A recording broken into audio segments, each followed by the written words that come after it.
Pequeña dramatización sobre el capítulo sexto de Los cazadores de microbios, la masacre de los conejillos de Indias, se representará estos personajes principales: Emilio Rose, Federico Loeffler, Emilio Bering. Personajes secundarios: Koch y Jersey, niños, médicos, conejillo de India, perro y oveja. En la siguiente historia tiene lugar en el año 1888, cuando Emilio Rose, un fanático ayudante de Pasteur, continuó las investigaciones que el maestro Loeffler había tenido que abandonar. Estos dos Emilios hicieron que la esperanza renaciera en los hombres. Luego del desastre de Koch, la gente volvió a confiar en que los microbios se convertían en asesinos, en inofensivos animalillos. Aquellos dos jóvenes, para descubrir la antitoxina de la difteria, tuvieron que realizar varios experimentos y pasar por 1000 fracasos, pero al fin se logró descubrirla. Anduvieron a tientas entre fantásticas matanzas de innumerables conejillos de India. Rose escarbaba brutalmente en los brazos de niños muertos. Todo esto no había sido posible sin el modesto descubrimiento de Federico Loeffler, que fue aquel cazador de microbios de bigotes tan marciales, que tenía que abatirlos continuamente para poder observar al microscopio. Había estado a la diestra de Koch cuando éste la seguía la pista al bacilo de la tuberculosis. Fue un periodo sanguinario donde la sala de los hospitales infantiles ofrecía un aspecto funesto con tantos lamentos desoladores.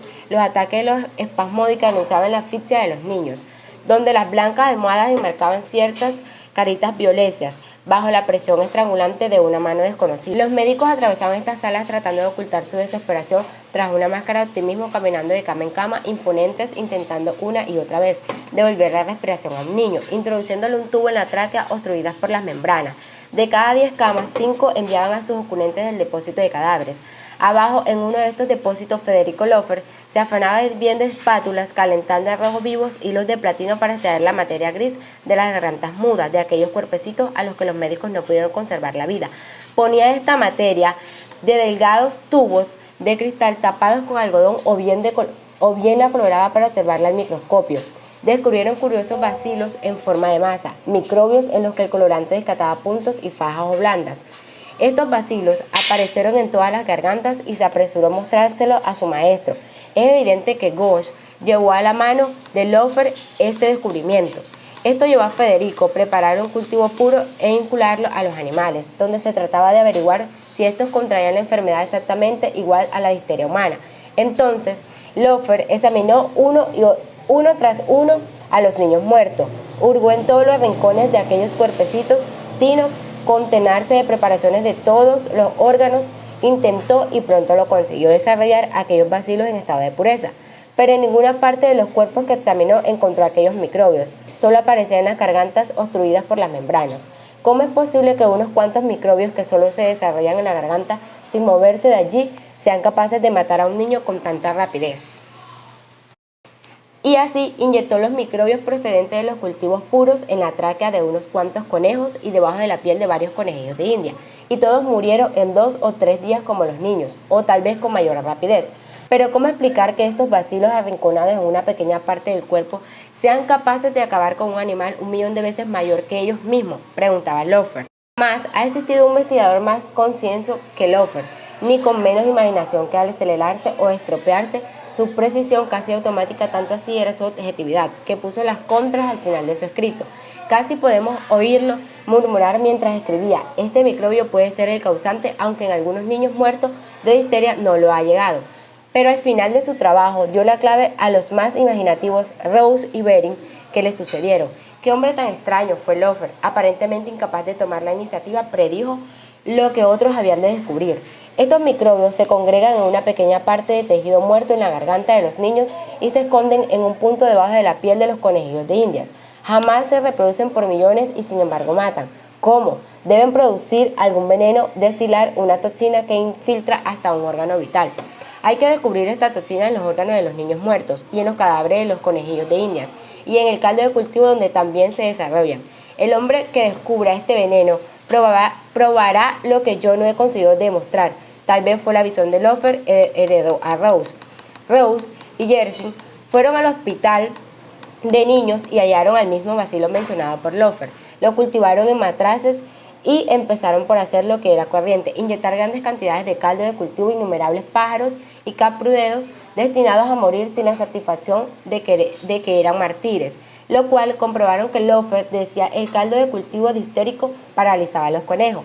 A los pocos días de recibir a sus animales una inyección intravenosa, los entusiasmados experimentadores pudieron observar cómo arrastraban las patas traseras, cómo iba avanzando la insensibilidad cuerpo delante hasta llegar al cuarto delantero y cómo morían finalmente víctimas de una parálisis horrible. Reuss disectó tejidos de todos los rincones de aquellos cadáveres, hizo cultivo de los corazones y los vasos, pero no encontró ni un solo bacilo, lo que pocos días antes había inyectado a cada conejo 1 millón de ellos aproximadamente. Allí estaban los conejos abiertos, descuartizados, raídos y escudriñados desde la punta de la naricilla sonrosada hasta la parte inferior de los ojos blancos, y sin embargo no aparecía ni un solo bacilo. Entonces, ¿qué es lo que había matado a los conejos? Los bacilos deben segregar un veneno en el caldo donde los cultivos, de la misma manera que lo hacen en la membrana que forman en la garganta de los niños, pasan a la sangre de estos.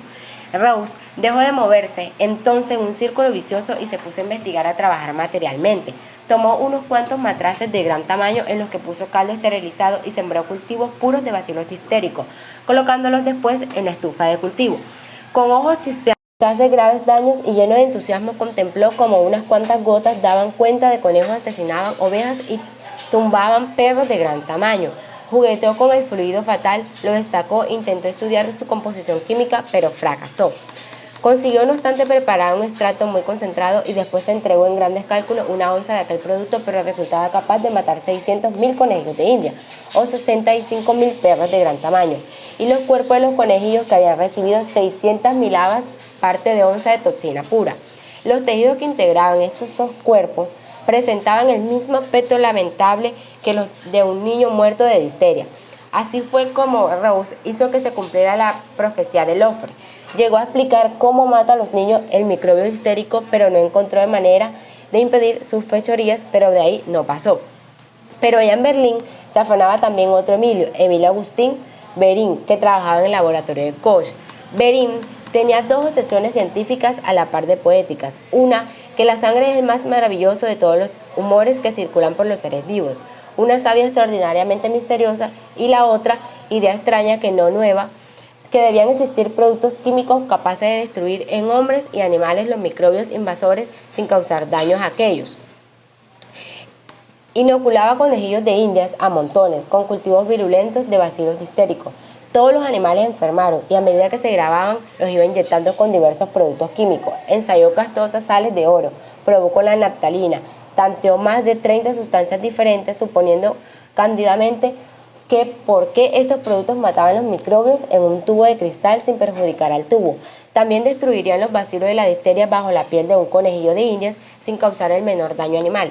Siguió adelante la matanza de conejillos sin que se debilitara su fe en encontrar un remedio maravilloso y desconocido para la difteria entre el sinnúmero de sustancias químicas conocidas. Inyectó a varios conejillos de indias una dosis de diftericos capaces de matarlo con toda seguridad, y a las pocas horas los microbios empezaron su labor destructora. El sitio de la inyección se hinchó, se puso calenturiento y los animales comenzaron a decaer.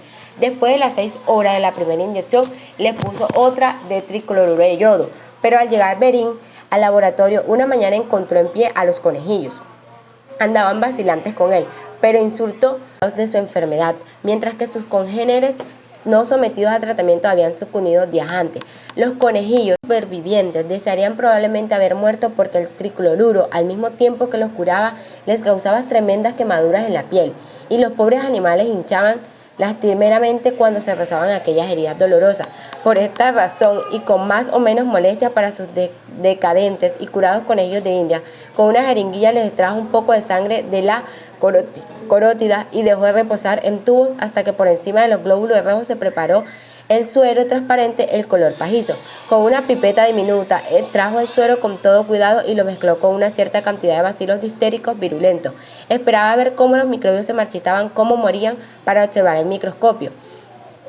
Los vio danzándose en mansa, los vio multiplicarse, murmuró Behring. Ese francés Reuss ha demostrado que lo que mata no es el microbio de la difteria, sino el veneno que segregan es el veneno que mata a los animales y niños. Behring Realizó su famoso experimento crítico, mezcló toxina difterica con suero de un conejillo de indias no inmunizado que nunca había padecido difteria o sido curado de ella, y este suero no aminoró en lo más mínimo del poder tóxico del veneno. Inyectó la mezcla a otros conejillos y a los 3 días estaban fríos, cuando los ponía boca arriba y los hurgaba en el dedo. No se movían y pocas horas después exhalaban el último hipo y pasaban a mejor vida. Lo único que destruye el veneno de la difteria es el suero de los animales inmunizados o de los que han tenido difteria y se han curado.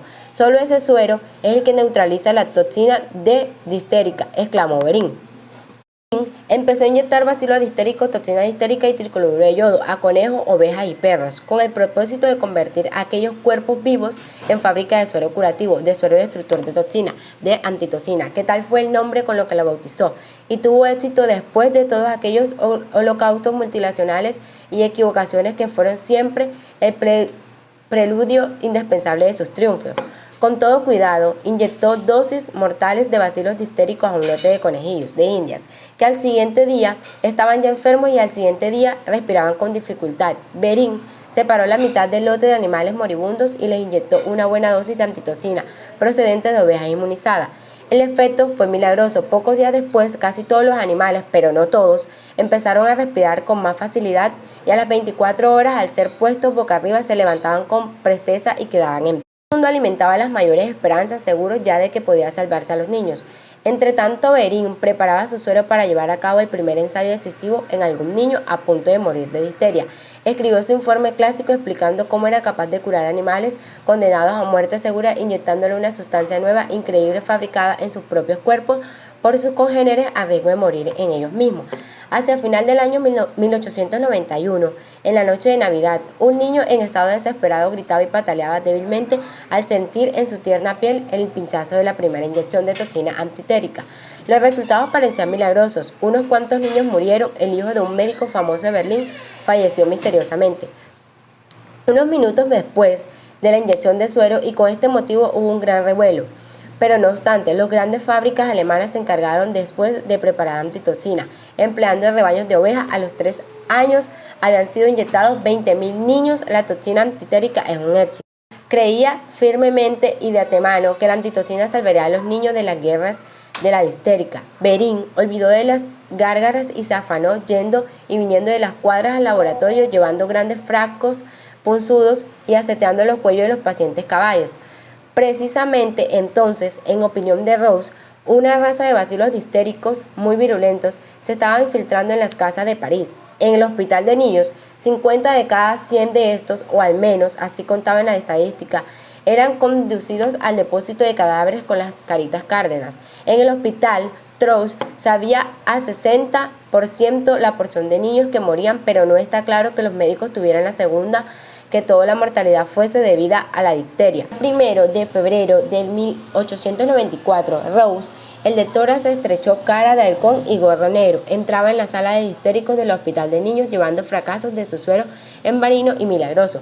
Además, en todo París, los padres y madres de los niños atacados rezaban para que Rose se diese prisa con diciendo ya las curas maravillosas del doctor Berín, que al decir de las gentes casi resucitaba a los niños, y Rose se imaginaba a todas aquellas personas elevando a él sus manos implorantes.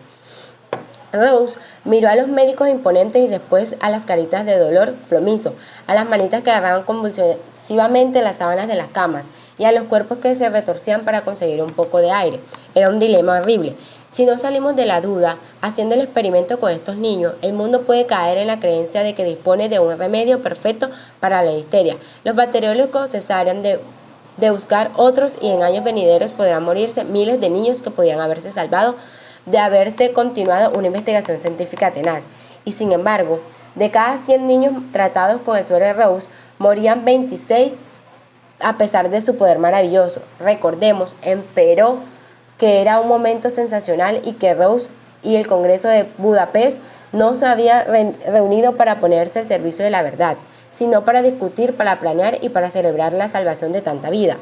Pero aunque la antitoxina no sea un remedio seguro, sabemos ya que los experimentos de Rose y de Berín no han sido infructuosos. Se trata de una cuestión muy reciente aún y demasiado tratada para la prensa. A estos niños se les inyectaba a la piel dosis minúsculas del terrible veneno que tan fatal es para los perros, pero tan fantásticamente alterado que resulta inofensivo hasta para los recién nacidos. Y por este triunfo la humanidad tendrá que quedar agradecida a aquellas primeras y toscas investigaciones de Loeffler, de Rose y de Verín.